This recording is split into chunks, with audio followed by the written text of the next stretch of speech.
우리가 예수님을 믿었지만 여전히 우리는 이 고난의 세상을 살아가고 있습니다. 우리 예수님 믿었지 않습니까? 다 예수님 믿으시리라 믿습니다. 그런데 예수님 믿고 나서도 우리는 고난의 세상을 여전히 살아가고 있습니다. 예수님을 믿으나 믿지 않으나 건강의 문제가 찾아오고 자녀의 문제가 찾아오고 물질의 문제가 찾아오고 하나가 끝이 나면 또 찾아오고 그거 겨우 이겨내면 또 찾아오고 계속해서 이 고난이 우리를 힘들게 만듭니다. 예수님을 믿는 사람이든 믿지 않는 사람이든 동일한 고난의 문제로 힘들어 할 수밖에 없는 것 같아요. 하지만 예수님을 믿는 우리의 삶은 우리가 고난의 세상 가운데 살아가고 있지만 예수님을 믿는 우리의 삶은 믿지 않는 사람과 완전히 다릅니다. 나를 위해서 살아오던 나의 인생이 이제 남에게 배려가 생기고 하나님을 위해서 나의 삶을 드리기 시작합니다. 나를 위해 사용했던 물질들을 이제는 하나님과 다른 이웃들을 위해서 사용하게 됩니다. 나를 위해서 쉬었던 시간에 우리 이렇게 나와서 하나님께 예배를 드리고 또 나의 레저를 즐기던 그 시간을 쪼개어서 전도하고 봉사하는 그러한 삶을 우리가 살아가게 됩니다. 우리의 마음도 달라지는 것 같아요. 우리 주일학교 자매님들 보면 다 천사같이 생긴 것 같습니다. 그래서 옆에서 찬양도 천사처럼 저렇게 쫑알쫑알 찬양을 하고 있는데 저 예쁜 입에서 희한한 욕들이 나옵니다. 그러면 적응이 잘 안 되는 것 같아요. 저는 아들만 키웠고 또 저희 아이들은 욕을 그렇게 안 하는 것 같은데 이렇게 이쁜 딸들이 어쩜 욕을 이렇게 찰지게 잘하는지 기가 막혀요. 옛날 같으면 우리도 욕을 막 했을 상황들이 많았을 겁니다. 그런데 제 예수님을 믿고 나서는 먼저 이해해주고 용서해주고 선을 베풀며 살아가도록 변화가 되었습니다. 예수님을 믿고 나서 그냥 교회에 나오는 것, 헌금 드리는 것, 말씀 읽고 찬양 듣는 것, 기도 안 하다가 그냥 기도하는 것, 이 정도의 변화가 아니라 우리의 삶의 전체가 다 변하고 우리의 생각과 마음이 다 변화가 되었다라는 것이에요.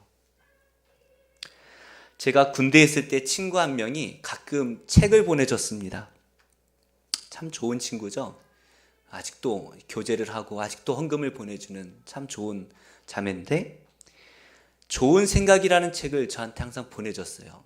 제가 그때 저를 볼 때에 쟤는 좀 좋은 생각이 필요하다 보다 그렇게 생각했는지 모르겠지만 좋은 생각이라는 책을 한 번씩 이렇게 보내주길래 그때 처음 그 책을 읽어보면서 마음이 힐링된다라고 하나요? 그렇죠? 군대에 있다 보면 막 욕이 난무하고 부조리가 난무하고 막 남자들 막 이렇게 막 거친 세상 속에서 그 책을 읽다 보면 좋은 글과 좋은 시, 어려운 이웃들을 도와주는 그런 글들을 읽다 보면 마음이 정화가 되는 그러한 것들을 느꼈습니다. 하지만 이 성도들은 예수님을 믿고 나서 내 마음이 정화가 되는 그 정도가 아니라 예배를 드릴 때마다 내 마음이 정화가 되어 이 정도 수준을 넘어서서 이제는 남을 정화시키는 그러한 삶을 우리가 살아가게 된다라는 것이죠. 그래서 예수님 믿는 사람들, 우리 성도들은 남들이 우리를 바라볼 때마다 와, 저 사람 보니까 마음이 기뻐져. 괴로웠는데 저 사람 보니까 참 행복해. 우리가 그렇게 살아가게 된다라는 것이에요. 남들과 똑같은 고난의 세상 속에 우리가 살아가고 있습니다. 문 열고 밖에 나가면요 똑같아요. 예수님 믿는 사람은 이 열대야를 피해 갈 수 있습니까? 우리 서울이 몇 년이죠? 관측 이래 30 몇 년 만인가요? 열대야 중에 가장 더운 열대야를 보냈다라고 그렇게 말을 했다고 해요. 저는 잘 모르겠습니다만은 6월달이 가장 더웠대요. 6월달 중에. 어제 좀 괜찮으셨나요? 전 집에서는 잘 몰랐는데 귀에 문을 딱 여니까 너무 더워가지고 새벽부터 에어컨을 좀 틀어놨습니다. 그런데도 좀 덥죠, 그죠? 예수님 믿는다고 해서 이 고난이 더위가 피해가는 거 아닙니다. 문 열고 나가면요, 똑같은 세상 가운데 우리가 살아가게 돼요. 똑같아요. 그러나 우리가 그 고난에 끌려가며 힘들게 살아가지 않습니다. 예수님 안 믿을 때는 왜 이렇게 더워? 하면서 짜증나고, 왜 이렇게 더워? 하면 욕을 하고, 욕할 일이 아니잖아요. 그냥 더운 거 어떻게 하겠어요. 그런데 예수님 믿고 나니까 더워도 괜찮아요. 더워도 참을만 해요. 괜찮아요. 세상이 우리를 힘들게 하더라도, 건강이 좀 부족해도 괜찮아요. 물질의 어려움이 좀 있어도 괜찮습니다. 그것에 끌려다니지 않아요. 오히려 우리는 남을 정화시키면서 괜찮을 거야. 행복해야 돼. 이렇게 살아갈 수가 있다라는 것입니다. 엊그제 두 목사님 내외를 만나서 같이 식사를 했습니다. 저는 처음 뵙는 분이었어요. 물론 이제 그전에 얼굴만 지나가다 잠깐 뵙는 분들이었는데 가까이에서 이렇게 식사하는 일이 없었던 분들입니다. 근데 우연이라기보단 그분이 갑자기 전화를 해서 김현기 목사님 만납시다 하셔가지고 갑자기 만나게 됐어요. 대화를 하는데 예전에는 세상 사람과 똑같이 말을 하며 살았다는 거예요. 사모님도 그래서 정죄하고 너 그렇게 살면 안 돼. 정죄하며 살았다는 거예요. 그런데 예수님을 갑자기 믿어지고 행복해지기 시작하면서 올해부터 변화가 됐다는 거예요. 그래서 사람을 죽이는 말이 나오는 게 아니라 사람을 살리는 언어가 나오면서 집사님 괜찮아요. 함께 기도하며 이겨내요. 말이 변화되기 시작했다는 거예요. 이것이 바로 복음의 능력이라는 것입니다. 똑같은 세상, 힘든 고난의 세상을 똑같이 살아가고 있는데 왜 우리가 이렇게 남들과 다르게 살아갈 수가 있습니까? 이게 복음의 능력이라는 거예요. 그래서 복음을 알면 알수록, 복음으로 사는 훈련을 하면 할수록 우리는 이 고난의 세상에서 천국의 기쁨과 평안을 누리며 살아갈 수가 있다라는 것입니다. 이게 신앙생활의 목적이에요. 예수를 닮아가는 것.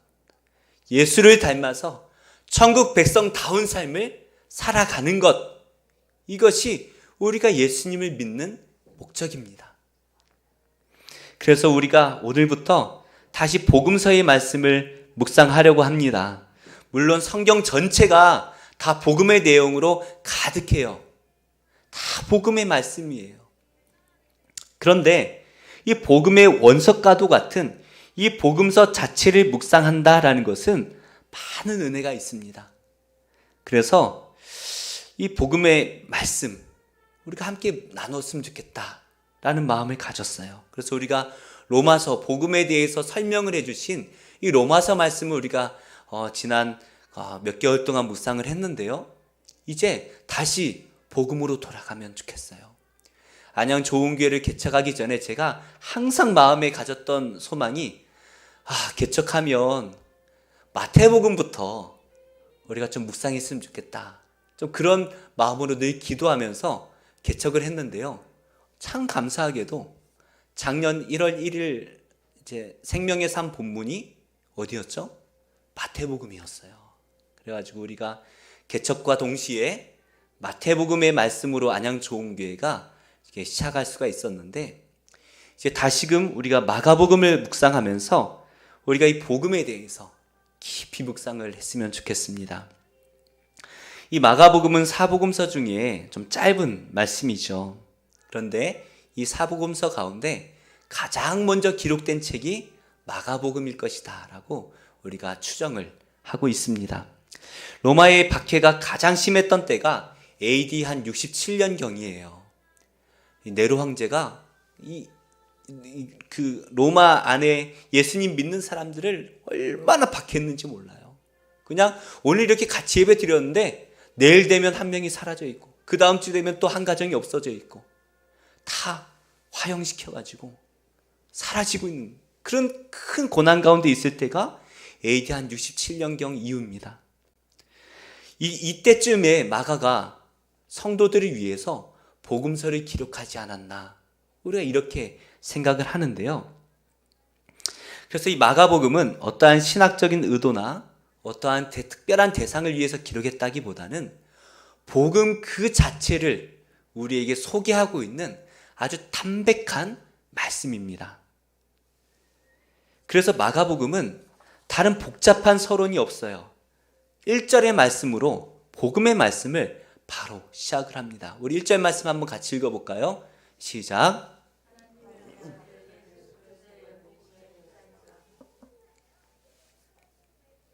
우리 성경에는 하나님의 아들 예수 그리스도의 복음의 시작이다 라고 되어 있어서 하나님의 아들이라는 단어가 가장 먼저 나와 있죠. 근데 헬라어 성경에는 보면 시작이다 라는 단어가 가장 먼저 나와 있습니다. 시작이다. 이 마가복음을 묵상을 1장 1절을 보면은 생각나는 말씀이 있더라고요. 제가 이 말씀을 계속 반복해서 읽었습니다. 하나님의 아들 예수 그리스도의 복음의 시작이라. 이 말씀을 무슨 말씀일까 계속 보는데 창세기 1장 1절 말씀이 생각이 나더라고요. 태초에 하나님이 천지를 창조하시니라. 태초에라는 말로 히브리어가 시작되는데 이 태초에 마가복음 1장 1절은 시작이다 라는 말씀으로 시작하는 거예요. 그러니까 이 마가복음이 복음서의 첫 성경이기 때문에 저는 개인적으로 이 마가복음이 신약에 가장 앞으로 왔으면 좋겠어요. 마태복음보다, 마태에겐 좀 미안하지만 마태복음보다 좀 앞에 왔으면 더 좋았겠다라는 마음이 있습니다. 왜냐하면 구약의 창세기가 세상의 시작, 이 세상이 어떻게 시작되었는지 이 세상의 시작에 대해서 우리에게 말을 해주고 있다면 이 마가복음은 복음의 시작, 하나님 나라의 시작, 예수님께서 이 땅에 하나님 나라를 세우신 이 복음의 시대를 말하고 있기 때문입니다. 복음의 시대가 시작되었다. 하나님 나라가 시작되었다라는 것을 말씀하시는 거예요. 그래서 이 신약 성경이 마가복음 1장 1절로 시작했으면 더 좋았겠다라는 제 개인적인 바람이 있습니다.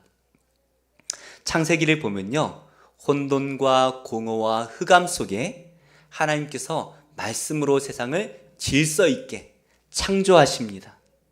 마가복음은 죄와 사망으로 가득한 이 광야와 같은 세상에 하나님의 나라를 세우시는 예수 그리스도의 복음으로 시작을 합니다. 예수님께서 오시는 것이 왜 복음의 시작입니까? 예수님께서 이 땅에 오셨는데 왜 그때서야 복음이 시작되는 겁니까? 예수님이 이 땅에 오시면서 그냥 오지 않으셨어요. 복음을 가지고 오셨는데 이 복된 소식이 뭡니까? 회개하라, 천국이 가까이 왔느니라. 하나님의 왕국이 이 땅에 시작되었다라는 것입니다. 예수님이 오시면서 천국을 가지고 오셨고 천국이 시작되었습니다. 그러니까 인간이 죄를 지었습니다. 옛 언약인 구약에서 우리를 구원하시겠다라는 약속을 우리에게 주셨어요. 그리고 신약의 시대가 시작되면서 그 구약의 약속이 이미 이루어졌다라는 것입니다. 그리스도께서 이 땅에 오셔서 우리의 죄를 다 용서해 주신 줄 믿습니다. 우리가 다 용서받았어요. 성령 세례를 통하여서 우리가 천국 백성이 되게 하셨어요. 우리가 성령 세례를 받았으면 이제 천국 백성이 된 것입니다. 이제 우리는 예수님을 통하여 구원받은 것입니다. 이미 구원받은 것이에요. 우리가 이 성경 1장 1절에 보니까 하나님의 아들 예수 그리스도의 복음의 시작이라. 이 예수 그리스도라는 말이 나오는데 그리스도라는 말은 기름 부음 받은 자라는 말인데요. 구약에 나오는 이 기름 부음 받은 자라고 소개할 때는 메시아를 의미합니다. 우리를 구원하실 분, 메시아, 그분을 이 그리스도라고 표현을 하는데, 예수님께서 구원자이십니다라는 고백이 바로 예수 그리스도예요. 그래서 이 말은 아무나 할 수 있는 게 아닙니다. 예수님 믿고 구원받은 자만이 예수 그리스도, 예수님은 구원자이십니다 라고 고백하는 것이죠. 이 악한 세상 속에서, 고난의 세상 속에서 우리를 구원하셔서 이제 천국 백성으로 살게 하시는 분이 예수님이십니다. 이 고백이 예수 그리스도 안에 담겨 있는 것이죠. 아담이 죄를 지으면서 죄와 사망이 다스리는 세상에 우리가 살아가고 있습니다. 이게 창세기 말씀이에요. 하나님이 세상을 창조하셨습니다.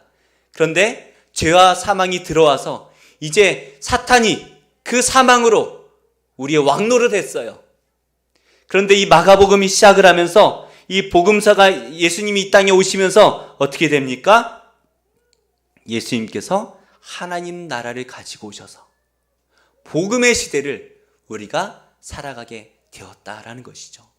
죄와 사망의 세상 속에서 살아가는 우리를 구원해 주셔서 우리가 하나님 나라의, 하나님 왕국의 백성답게 살아가도록 바꾸어 주시는 것, 이것이 뭡니까? 성령 세례라는 거예요. 하나님 나라의 백성이 되는 것. 이제 복음의 시대가 시작되었습니다. 죄와 사망이 다스리는 것이 아니라 하나님의 복음이 다스리는 그러한 시대를 우리가 살아가고 있습니다. 근데 이 복음의 시대는요, 갑자기 등장한 것이 아닙니다. 예수님이 오시면서 야, 지금까지 너희들이 힘들었지? 내가 이제 너희들 이제 구원해 줄게 라고 갑자기 주신 말씀이 아니라는 거예요. 우리 2절과 3절 말씀 함께 읽어볼까요? 2절 3절 시작. 선지자 이사야의 글에 보라, 내가 내 사자를 내 앞에 보내노니 그가 내 길을 준비하리라. 광야에 외치는 자의 소리가 있어 이르되 너희는 주의 길을 준비하라. 그의 오실 길을 곧게 하라. 기록된 것과 같이. 복음의 시작입니다. 이제 시작이에요. 그럼 이제 신약의 말씀, 예수님의 말씀으로 시작을 하는 게 보기 좋잖아요. 그런데 구약의 선지자의 글을 먼저 인용합니다. 이 말이 무슨 말입니까? 구약 전체가 오실 메시아 예수님을 이렇게 말씀하고 있다라는 거예요. 우리가 구약의 많은 책들을 읽다 보면 예수님에 관한 말씀이 얼마나 많은지 모릅니다. 그 말씀을 읽다 보면 예수님께서 이 땅에 주실 그 하나님 나라에 대한 말씀이 얼마나 많은지 몰라요. 천국이 너무 좋아. 천국이 너무 좋아. 그래서 이 구약의 유대인들은 이 구약 말씀을 읽을 때마다 주님 속히 오시옵소서. 속히 오시옵소서. 천국을 기다리는 거예요. 근데 그 구약에 약속된 예수님이 이 땅에 오셨다라는 것입니다. 그러니까 구약의 말씀을 오실 예수님의 그림자에 대해서 그 예언으로만, 글로만 적어 놓았다면 이 신약의 말씀은 무엇입니까? 이미 오신 예수님에 대해서, 이미 이 땅에 오신 그 예수님에 대해서 실체를 말해주고 있다는 것이죠. 이 복음의 시작에 매우 중요한 인물이 한 명 있습니다. 우리가 읽었던 이 2절과 3절의 말씀은 세례 요한을 말하는 것인데요. 구약과 신약을 잇는 매우 중요한 인물이 바로 이 세례 요한입니다. 세례 요한은 신약 성경에 기록되어 있잖아요. 마가복음에 있으니까. 그러나 그는 옛 언약의 마지막 선지자입니다. 구약 성경에는 안 나오지만, 신약 성경에 나오지만 세례 요한은 옛 언약, 예수님이 오실 것입니다 라고 선포했던 옛 언약의 마지막 선지자가 세례 요한입니다. 그래서 세례 요한이 이 땅에 와서 옛 언약, 바로 하나님께서 우리를 구원하시리라는 그 약속의 언약, 이걸 가지고 와서 무엇을 했습니까? 예수님의 사역을 준비했다라는 것이에요. 그래서 세례 요한은 아주 중요한 일을 했습니다. 예수님께서 사역을 하실 수 있도록 모든 것을 다 준비해 놓았다는 거예요. 하지만 이 세례 요한은 복음의 시대, 예수님께서 이 땅에 이루어 놓으신 하나님의 왕국, 복음의 시대를 살아보지는 못했습니다. 누리지 못했어요. 세례 요한은 예수님의 길을 준비하는 자입니다. 그런데 그 길을 준비하는 것이 어떤 것이라고 말합니까? 그의 오실 길을 곧게 하는 것이다 라고 말씀하고 있습니다. 그러니까 예수님의 길을 준비한다라는 것은 예수님이 사역하실 것, 그 길을 곧게 만든다는 거예요. 곧게. 이게 무슨 말입니까? 도로가 오래되면 비가 오고 막 트럭들이 막 지나가다 보면 도로가 막 패이고 울퉁불퉁해지지 않습니까? 그럼 다닐 수가 없어요. 막 넘어지고 막 차도 막 그 길을 다니면 쿵쾅쿵쾅하고 타이어가 터지기도 합니다. 그럼 어떻게 해요? 아스팔트를 새로 까는 거예요.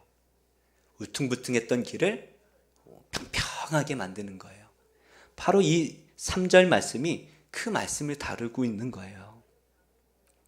예수님께서 사역을 하실 수 있도록 울퉁불퉁한 길을 평평하게 만드는데, 이게 무슨 말이냐 하면 사람들의 마음이 죄로 가득해서 도무지 예수님을 받아들일 수 없는 울퉁불퉁한 마음인데, 세례 요한이 회개의 세례를 선포함으로써 예수님을 영접할 마음의 준비를 하게 만들어 놓았다라는 것입니다.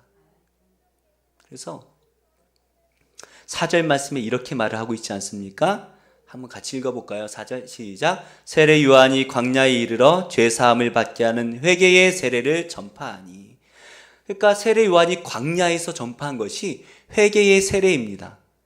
사실 세례라는 것은 이방인들이 유대인이 되기 위해서 제가 이제 과거에 세상에 살던 모든 죄악을 다 씻어냅니다 라고 물속에 들어갔다가 나오면 죄를 씻어냈다라는 표시예요.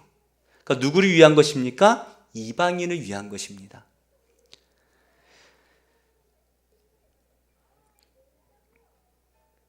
그래서 이제는 유대인으로서 하나님의 백성으로 새로운 삶을 살겠습니다라고 다짐하는 것을 몸으로 보여주는 것이 바로 세례 의식인 것입니다. 근데 이렇게 세례가 이방인을 위한 것인데 요한의 세례는 조금 달랐습니다. 5절 말씀을 보실까요? 온 유대 지방과 예루살렘 사람이 다 나아가 자기 죄를 자복하고 요단강에서 그에게 세례를 받더라. 누가 세례 요한에게 나옵니까? 누가 나와요? 온 유대 지방 사람들, 예루살렘 사람들. 이방인이 아니었어요. 하나님의 백성이라고 자부하던 유대인들과 예루살렘 사람들이 세례를 받으러 왔다라는 것입니다. 세례 요한이 회개하라 라고 전파할 때에, 하나님 나라가 가까이 왔다, 회개하라 라고 전파할 때에 그 소리를 듣고 유대인들의 마음을 생각해 보니까 내가 하나님 백성으로서 그냥 당연히 하나님 백성인지 그렇게 살아왔는데 생각해 보니까 내 안에 죄가 너무나 많은 거예요. 나는 하나님의 의로운 백성이라고 생각했는데 내 안을 들여다보니까 죄가 너무나 많은 거예요. 그래서 유대인들이, 이방인들이 받는 그 세례를 받고 있는 것입니다. 저도 그랬던 것 같아요. 어려서부터 교회를 다니고 중학교 때 세례를 받고 성경도 배우고 복음도 알았습니다. 신학교도 갔습니다. 그런데 뒤돌아보니까 저야말로 가장 예수님이 필요했던 사람이더라고요. 세상 사람들과 다를 바가 전혀 없었습니다. 똑같이 살고 똑같이 생각하고 그냥 세상 사람들처럼 이 사망 권세 속에서 똑같이 힘들게 살았던 것 같아요. 근데 문제는 깨닫지 못하는 거예요. 나는 달라. 난 예수님 믿어. 내가 죄인이라는 생각을 전혀 하지 못했습니다. 죄인인데 죄인이 아니라고 착각하며 사는 사람, 그 사람을 바꾸기가 참 어려워요. 고백할 죄가, 저는 죄인이 아닌데 뭐 고백할 게 뭐가 있겠습니까? 회개는, 이 세례 요한이 전파했던 이 회개는 무엇입니까? 나의 죄를 고백하고 용서를 구하는 것입니다. 자신의 죄를 고백할 때에 그때 용서를 받을 수가 있는 것이에요. 문제는 용서를 구한다고 해서, 고백한다고 해서 다 용서를 받는 건 아니잖아요. 회개하는 것과 죄사함을 받는 것은 다른 문제입니다. 누군가 죄를 지어서 재판을 받잖아요. 판사가 있고 검사가 있고 뭐 이렇게 변호사가 있고 막 이렇게 될 것입니다. 그때 그 피의자로 있는 죄인은 다 똑같아요. 물론 난 안 했어요라고 말하는 사람도 많지만 뭐라고 합니까? 제가 잘못했습니다. 선처해 주십시오. 선처해 주십시오. 잘못한 걸 알아요. 그리고 용서를 구합니다. 그런데 용서가 된 겁니까? 아니잖아요. 아니에요. 회개는 죄인이 하는 겁니다. 그런데 그 죄 용서는 누가 하는 겁니까? 하나님이 하시는 것입니다. 죄의 대가를 받아야 되는 거예요. 아무리 이 사람이 선처해 주십시오라고 해도 선처해 주더라도 죄의 대가는 받아야 되는 거예요. 당신은 10년 감옥에 있다 오십시오. 벌금을 300만 원 내십시오. 사형. 그 벌을 받아야 죄가 없어지는 겁니다. 그래서 우리의 죄를 용서해 주시기 위해서 누가 오셨습니까? 하나님의 아들 예수 그리스도의 복음이 우리에게 필요한 것입니다. 죄를 깨달았는데 도무지 이 죄를 깨달았는데 죄의 문제를 해결할 수가 없는 거예요. 내 스스로는 죄의 문제가 해결되지 않습니다. 백날 고민해 보세요. 해결됩니까? 해결되지 않아요. 감옥에 갈 죄를 지었는데 백날 혼자 고민해 보세요. 인터넷에 글 올려서 백날 눈물 흘리며 고민해 보세요. 해결이 안 됩니다. 그런데 그것을 해결해 주기 위해서 하나님의 아들 예수 그리스도의 복음이 우리에게 주어진 줄로 믿습니다. 우리의 죄의 문제를 해결해 줄 수 있는 유일한 해결책이 바로 그리스도, 구원자 예수 그리스도이십니다. 이것이 복음이에요. 우리의 죄의 문제가 해결되었다는 것입니다. 이제 우리의 죄의 문제가 해결되어서 우리가 성령으로 세례를 받고 우리가 어떻게 됩니까? 하나님 나라의 백성으로 살아가게 되었다. 이것이 복음의 시작이라는 것입니다. 우리 6절 말씀을 함께 읽어볼까요? 6절입니다. 시작. 요한은 낙타털 옷을 입고 허리에 가죽띠를 띠고 메뚜기와 석청을 먹더라. 갑자기 세례 요한의 복장과 그가 무엇을 먹었는지를 설명하고 있습니다. 복장이 뭐예요? 그 사람이 누구인지 신분을 설명해 주는 게 복장입니다. 그래서 교회 가면 정장을 입고 있는데 뭔가 넥타이가 없다 싶으면 대부분 장로님이나 안수이사님 정도 되겠죠. 정장도 입고 넥타이도 메고 있어요. 특별히 한여름에 넥타이를 메고 있다. 거의 이제 사역자들입니다. 그 사람이 누구인지를 신분을 말해주는 게 복장이에요. 지금 이 세례 요한의 복장을 봤을 때에 유대인들은 그가 누구인지를 이제 생각을 합니다. 세례 요한의 복장은 선지자들이 입는 복장이었어요. 낙타 털옷을 입고 허리에 가죽띠를 띠고, 특별히 이 유대인들은 이 복장을 보면 가장 먼저 떠올리는 사람이 한 명 있는데 바로 엘리야 선지자입니다. 우리 열왕기하 1장 8절 한번 보실까요? 제가 읽어드릴게요. 그들이 그에게 대답하되 그는 털이 많은 사람인데 허리에 가죽띠를 띠었더이다. 사람들이, 신하들이 자신이 만난 사람이 누구인지 왕에게 설명을 하는 거예요. 아방에게 설명하는데 털이 많은 사람인데 허리에 가죽띠를 띠었습니다 라고 하니까 그 이야기만 듣고, 어떤 옷을 입었는지 그 이야기만 듣고 왕이 뭐라고 말합니까? 그 사람은 디셋 사람 엘리야다 아는 거예요. 마가는 이 세례 요한이 구약에서 말씀하시는 엘리야 선지자다라는 것을 우리에게 말씀하고 있습니다. 그러니까 세례 요한은 선지자예요. 구약의 가장 훌륭한 선지자. 유대인들에게 있어서 모세라는 사람은 선지자 정도가 아니에요. 거의 뭐 신 바로 아래에 있든 하나님 바로 아래에 있으니까 선지자라고 좀 표현하기가 참 민망하고, 선지자 중에 선지자를 한 명 뽑아라 하면 유대인들은 당연히 엘리야 선지자를 뽑습니다. 왕 중에 왕을 뽑아라 하면 다윗 왕을 뽑는 것처럼 선지자 중에 선지자 하면 엘리야 선지자예요.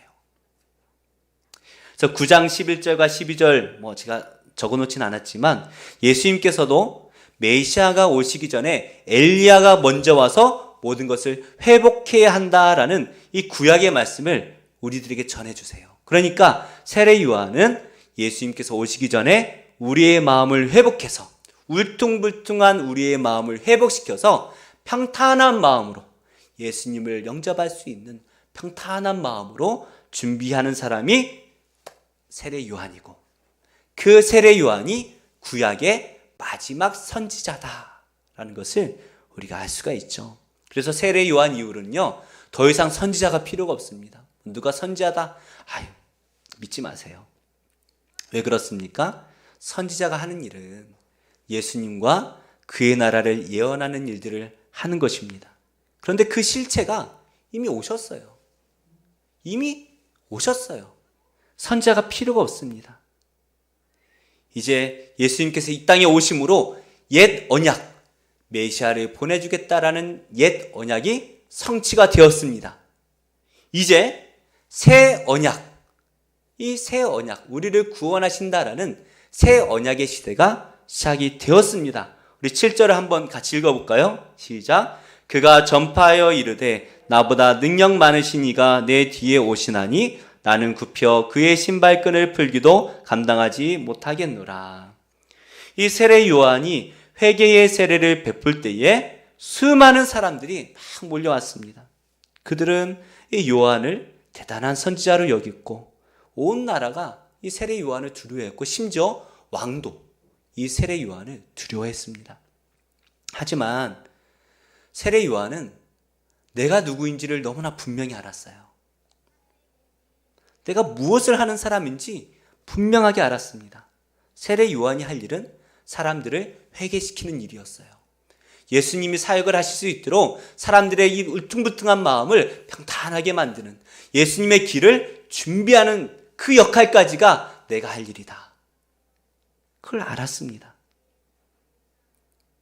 그래서 자기는 신발끈, 예수님의 그 신발끈을 풀기도 감당하지 못하겠습니다 라고 말을 하는데요, 신발끈을 누가 풀어줍니까? 종 중에 가장 낮은 종이 주인의 신발끈을 풀어주는 겁니다. 그러니까 세례 요한은 예수님 앞에서 저는 아무것도 아닙니다, 뒤에 오실 예수님이 있는데 그분이 진짜입니다, 이렇게 말하고 있는 거예요. 그래서 많은 사람들이 지금 세례 요한에게 시선을 지금 쏟고 있지 않습니까? 유대인의 잘 나가는 사람들, 부자들, 군인들, 권력자들 다 이 세례 요한을 바라고 있습니다. 다 세례 요한을 바라보고 있는 거예요. 이때 세례 요한이 교만해지지 않고 그 사람들의 시선을 누구에게 돌리고 있습니까? 뒤에 오시는 예수 그리스도에게로 돌려보내고 있는 거예요. 너희들이 나를 보고 있지만 내가 아니야. 진짜 주인공은 내 뒤에 오실 예수 그리스도이시다. 이것을 전하고 있는 것입니다. 8절 한번 같이 읽어볼까요? 나는 너에게 물로 세례를 베풀었거니와 그는 너에게 성령으로 세례를 베푸시리라. 세례 요한이 베푼 세례는 물로 베푼 세례입니다. 사람들은 세례 요한이 베푸는 이 물 세례에 은혜를 받고 다 몰려오는 거예요. 저도 세례를 주세요. 저도 세례를 주세요. 다 몰려옵니다.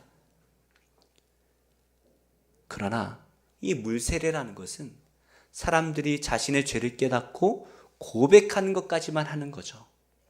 그 죄를 용서해 줄 수가 없고 그 사람을 죄짓지 않는 의로운 사람으로 바꿔주지 못해요.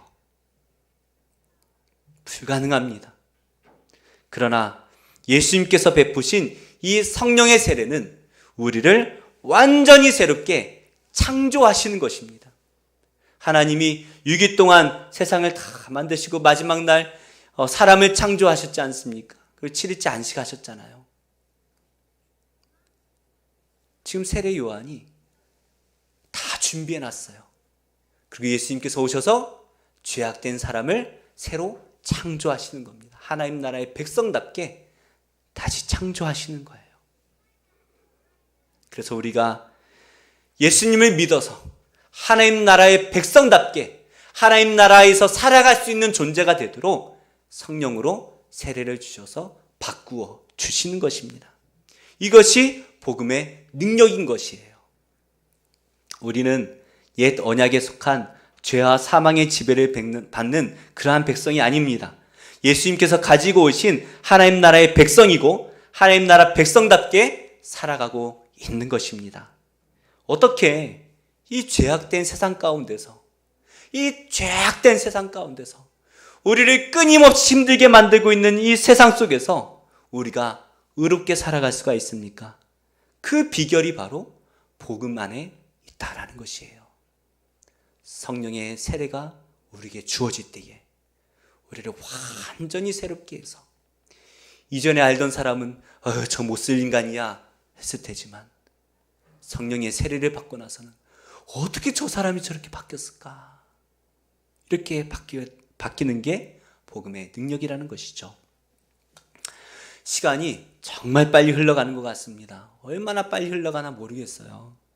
엊그제 상가 월세를 냈던 것 같은데 금방 또 월세 내는 날이 됐다고 알람이 뜨더라고요. 왜 이렇게 빨리 뜨는 거예요 도대체? 핸드폰이 고장났나? 그러고 나면 또 전기요금, 수도요금 곧 이어서 연달아서 이렇게 딴딴 옵니다. 또 그걸 내고 나면 또 전세자금 대출 이자를 내야 된다고 또 문자를 또 친절하게 열흘 전에 또 알려줘요. 고객님의 이자는 이번에 또 0.2%가 올랐더라고요. 얼마입니다. 친절하게 또 알려줘요. 정말 매일의 삶이 다람쥐 쳇바퀴 돌아가듯이 우리가 살아가고 있습니다. 이거 하고 나면 이거 하고, 이거 하고 나면 이거 하고, 아침에 출근하고 나면 새벽부터 출근하고 나면 또 뭐 하고 하다 보면은 벌써 해가 져 있어요. 어떻게 살아가는지 모르게 세상은 우리를 정말 정신없게 만드는 것 같아요. 혼을 쏙 빼놓고 하나님께 집중하지 못하도록 정신없게 만들어요. 매일의 삶이 전쟁터 같습니다. 문제는 환경만 그런 게 아니죠. 우리의 마음도 전쟁터 같아요. 내 마음이 분주하고 왜 이렇게 힘든 일들은 끝이 없습니까? 늘 전쟁터 같아요. 이것이 세상의 삶입니다.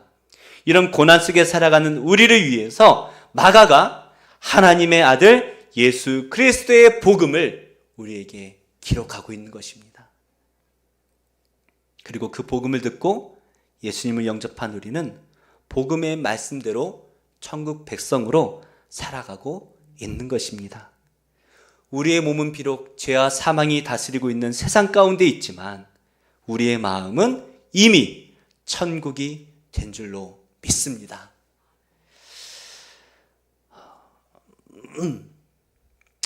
어떤 분들은 이렇게 말씀하고 있어요. 목사님이 말씀하시는 삶, 목사님이 살고 있는 삶 너무 이상적인 것 같아요.